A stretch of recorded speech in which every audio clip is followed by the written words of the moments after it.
Have you ever felt like a stranger in your own life? As if the things most people obsess over, titles, possessions, likes, opinions, barely even scratch the surface of what you truly care about. If you've had moments where you just couldn't relate to the world around you, you're not alone. And more importantly, you're not imagining it. Here on Beyond the Realm, we don't chase empty words or spiritual fluff. We explore the truths most people are afraid to confront, the truths that live deep in your bones. Today, we uncover one of those truths, that there are 9 sacred signs a soul reveals when it's nearing its final incarnation on Earth. According to ancient wisdom, particularly within Buddhist and esoteric teachings, life is not a single event. It's a vast, cyclical journey, birth, death, and rebirth, until the soul masters all the lessons it came here to learn. That cycle is called samsara. Most souls are still spinning within it, but a rare few are preparing to exit. If that speaks to something deep within you, keep watching, because these signs might just confirm what your soul has been trying to whisper all along, that this is your final crossing, your final human life. The first sign is something few talk about openly. It's a profound disconnection from the pleasures of the material world, not out of bitterness or trauma, but from clarity. You no longer feel excitement chasing luxury, validation, or applause. While others rush to keep up with trends, flaunt wealth, or seek admiration, you sit quietly wondering, what is all this really for? You may still enjoy beauty and comfort, but your soul knows none of it can fulfill you, because the things that once thrilled you now feel artificial, even exhausting. Parties, social validation, expensive distractions, they don't reach you anymore. Instead, you begin to crave something else. Simplicity, stillness, truth. Long walks in nature, solitude, meaningful books, and deep conversations now feed you in ways fame or fortune never could. You are starting to live not from the outside in, but from the inside out. And that shift, though subtle, is a sign your soul is preparing to transcend. The second sign emerges not in the mind, but in the heart. It is a profound sensitivity to suffering. You feel the pain of others as if it were your own. A starving animal on the street, a tree being chopped down, the grief in a stranger's eyes. These things don't just affect you, they haunt you. At times, it may feel unbearable. You might ask yourself, why do I feel everything so deeply? But this isn't weakness, it's evolution. It's empathy that has matured into spiritual compassion. You no longer have the luxury of numbness. Your soul has outgrown that. This sacred sensitivity connects you with everything: humanity, nature, the planet itself. You realize that suffering, wherever it exists, echoes through the entire web of life. And this awareness pushes you to protect, heal, or simply bear witness, because that is what awakened souls do. The third sign often begins in childhood. It's a persistent sense of not belonging.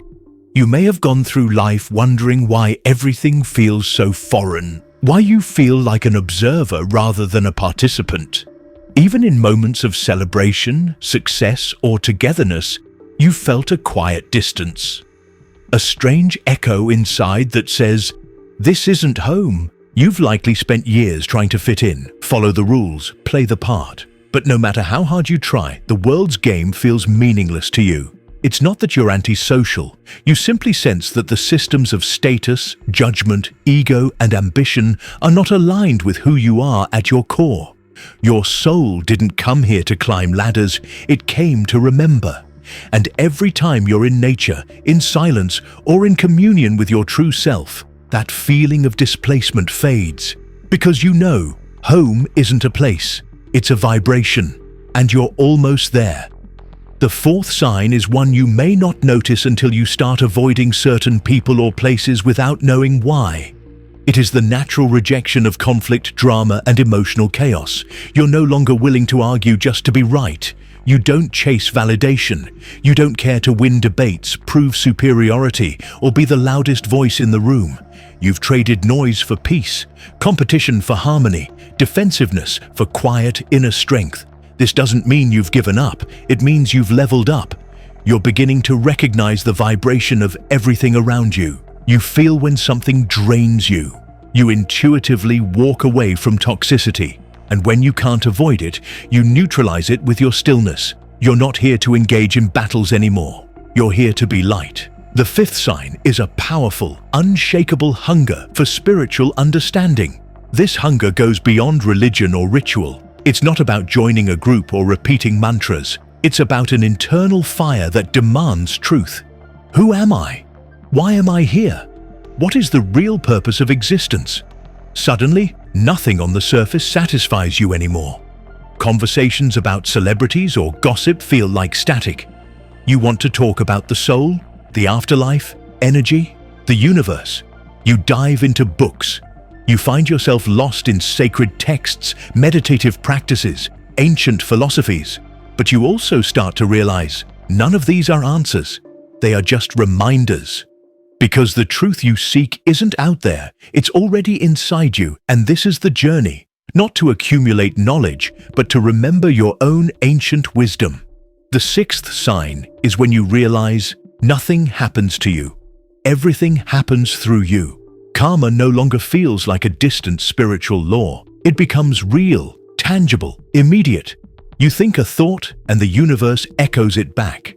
You send out fear or love, and you watch it return, often within days or even hours.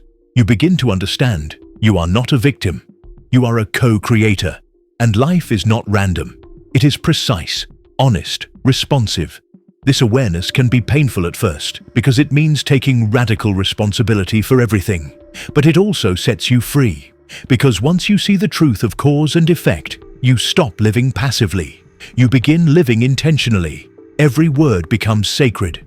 Every choice, an act of creation. The seventh sign is the birth of your desire to serve others. Not because you're trying to be noble, not because you're seeking applause, but because your soul literally can't help it. You begin to feel called, urgently, to contribute something good to the world, to uplift, protect, comfort, teach, or simply be there for someone in need. Whether you're healing wounds or simply listening with your whole heart, you find purpose in being of service. And what's more, this desire to serve is not about martyrdom. You learn to give without losing yourself. You understand that you're not here to save everyone. You're here to light the path, hold space, and offer your energy wisely. The eighth sign is a gentle but powerful awareness of impermanence. You start to understand deeply that nothing is permanent. Not pain, not pleasure, not even this identity you hold. And rather than frightening you, this truth begins to liberate you. You let go of attachment. You release people who no longer align. You no longer fear endings because you understand they are also beginnings. Instead of clinging, you begin to flow. You don't waste energy controlling what cannot be controlled. You find joy in small, fleeting things, a conversation, a breeze, a moment of stillness. You begin to live each day like a sacred breath, temporary, precious, real. The ninth and most rare sign is the release of your fear of death. You no longer see death as a threat. You see it as a doorway, a return to origin. You no longer obsess over youth or fear time running out. You don't live with panic. You live with presence. This calm is a sign that your soul remembers, that it knows death is not an end, but a transition, a shedding of the physical suit, nothing more. And with that awareness comes freedom. You stop clinging. You stop rushing. You begin to truly live. So what happens once the final life is complete? The soul doesn't disappear. It ascends. It returns to its highest form, pure consciousness, free from time, ego, suffering, and illusion. You become part of the universal whole, fully aware, fully at peace, and fully one with everything that exists. This is nirvana, not emptiness, not silence, but a fullness beyond anything the mind can imagine. No more seeking, no more striving. Only being, only knowing, only love. And maybe, just maybe, your presence, your journey, will become a light for others, guiding them home too.